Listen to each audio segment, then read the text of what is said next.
Yo, what's going on, guys? And today we'll be doing the conference finals breakdown, preview, and prediction between the New York Knickerbockers versus the Indiana Pacers. If you guys haven't watched this before, I would like to hear your thoughts down below in the comments section. Who do you think will win and why? Let me hear those thoughts. I'd like to hear what you have to say. Hit that like and subscribe button. It'll help out the channel a ton. Now, if you just want to hear my predictions, just go to the end of the video, as that's where we'll talk about them. But we're going to start off with the Knicks, as the Knicks recency bias is fresher in everybody's mind. They beat the Celtics, which were, a team that was ailing, was not healthy. But so far through 11 games, the Knicks in the playoffs look like contenders. And if you look at what the Knicks have been doing, Tom Thibodeau trusts his core players and has a penchant for toughness, rebounding, and resilience. Jalen Brunson, he is the engine of the Knicks offense. Brunson has been spectacular.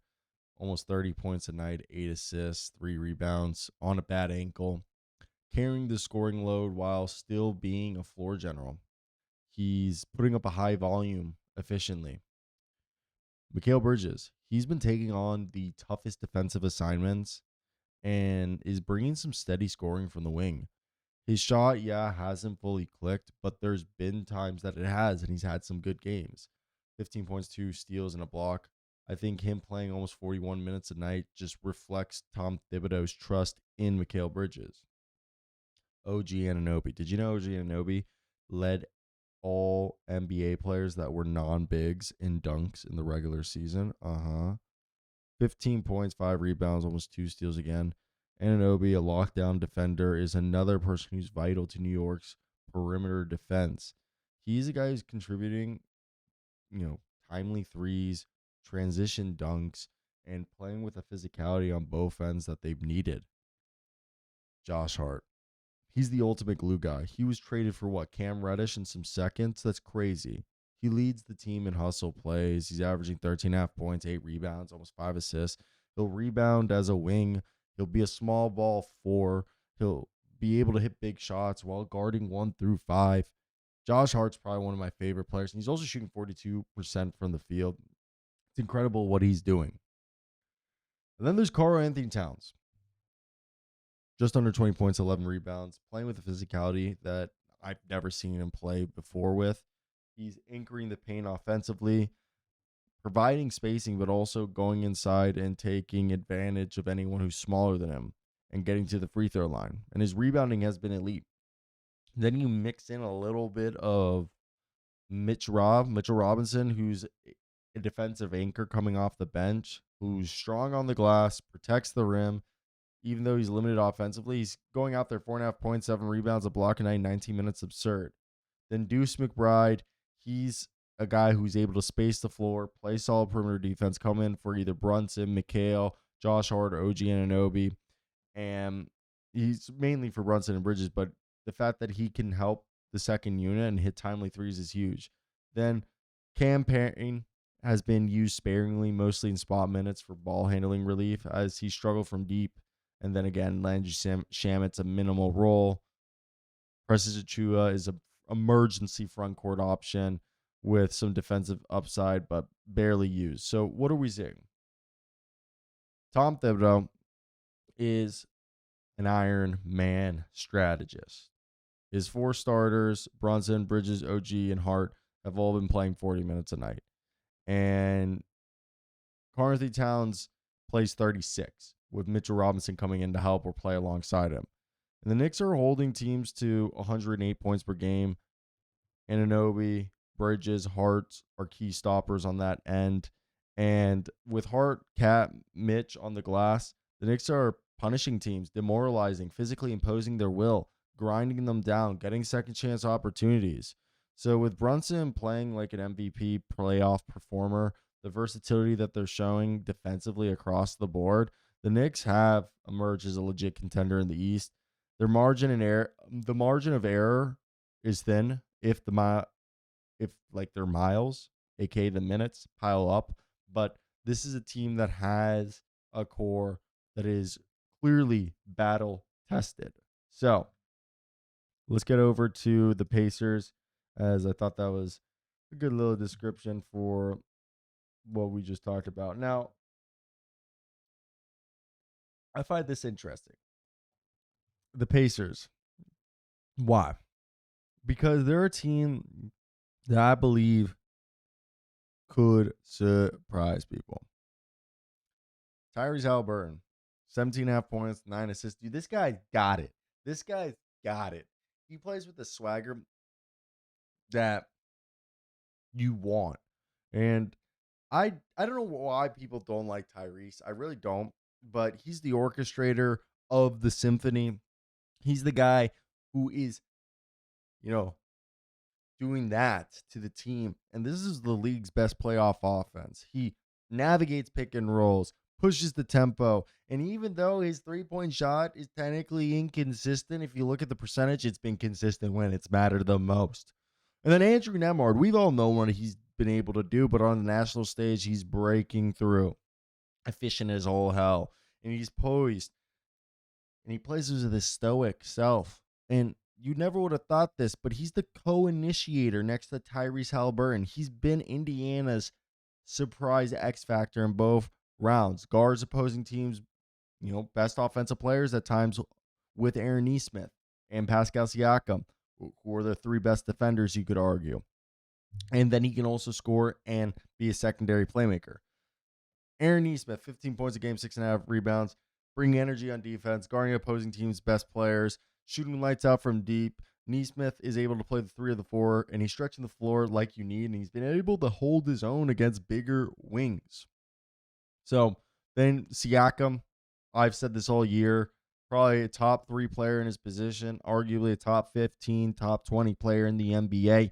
He's able to score from all 3 levels, take advantage of transition, guard anybody you want, and his efficiency and versatility has made him like the perfect second option or number 1 option on any given night. By the way, 17 points a game, 14 points a game, 14 points a game, 19 points a game, 16 points a game. That's the 5 starters on the Pacers, all in double digits. Miles Turner, 16.6 rebounds and 2.5 blocks, anchoring the paint, shot blocking menace. He'll protect the rim and hit threes at a high clip, and I think it's huge. Then you got Benedict Mathurin, who's a high-volume bench scorer. Yeah, he's streaky from 3, but he's attacking closeouts, and he gets to the free throw line like 4 times a game. He just provides the scoring punch they need off the bench. And, of course, DJ McConnell, the ant.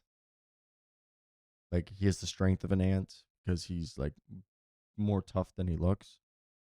He's just the classic spark plug.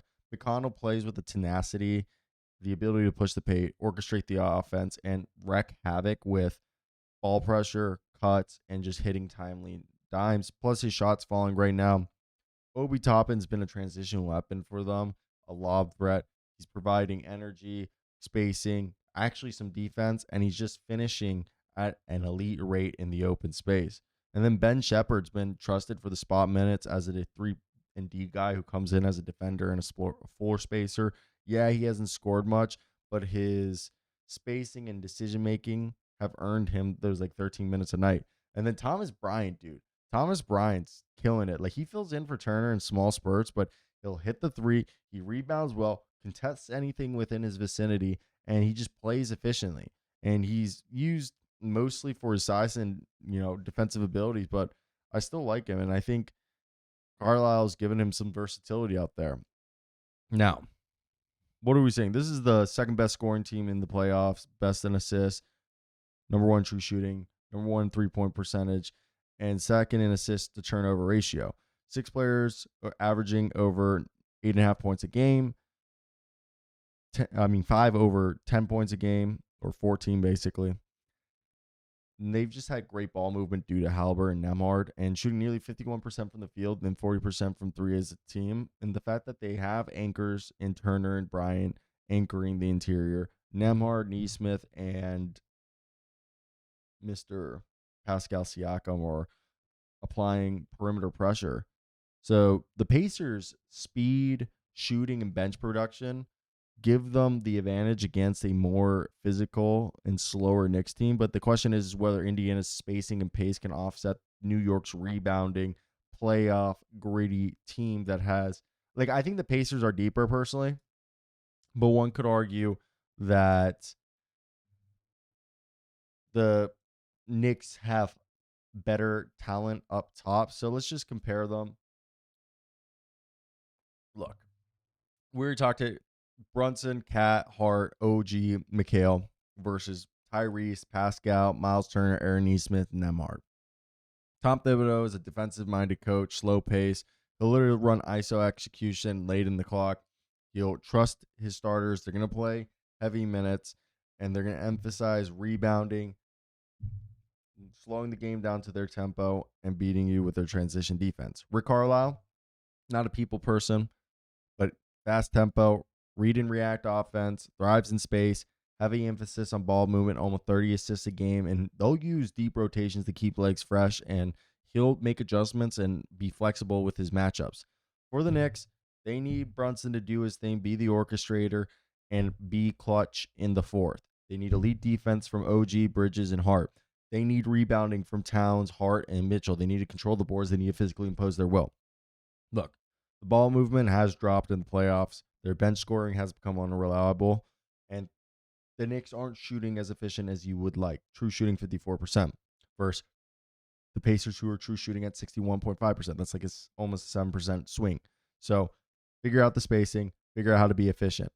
And the Pacers, dude, they have 6 guys averaging over 8.5 points. I guess it's 10 points. They have a deep and energetic rotation.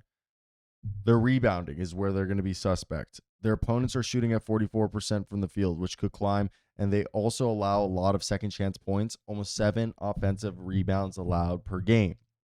So how can each team win? The Knicks' path to victory: slow the pace, limit transition, and force Pacers into half court and beat you with them executing plays in the half court. Win the rebounding battle. Exploit Indiana's lack of physicality inside, with Miles Turner not being a great rebounder. Jalen Brunson takeover mode or karl-Anthony Towns. Let one of them cook, especially Brunson, late in games, create mismatches. And then the switchable defense between Hart, OG, Bridges to smother Haliburton, Nesmith, and Pascal Siakam. Pacers' path of victory. Push the tempo, get easy points before Tibbs sets his defense. Spread the floor out. Stretch, karl-Anthony Towns, Mitchell, Josh Hart away from the basket by using Turner. And then use those opportunities to find guys cutting inside or space the floor. Leverage your assist advantage and tire out the Knicks court by swinging the ball until you get the open look. And then win the bench minutes. McConnell, Benedict Mathurin, and Obi need to outplay New York's second unit. They're a better second unit than New York, so you need to beat them. So offensively, the Pacers lead all playoff teams in shooting splits, from field goal percentage, true shooting, assist totals, 3-point percentage. Defensively, the Knicks are better. They have all the wings, perimeter defense, and schemes to clamp in the crunch time. Depth, the Pacers have more rotation options and have had higher playoff production from their bench.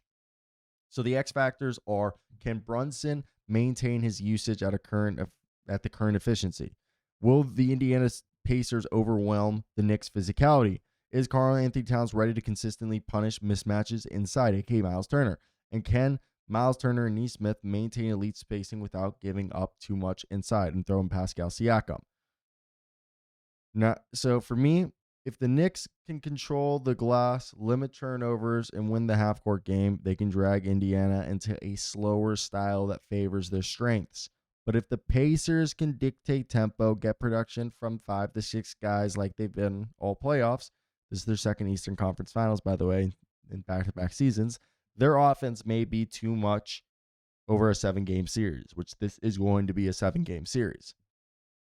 I'm leaning Pacers in 7. They're deeper, more efficient, and Tyrese Haliburton has enough to push through.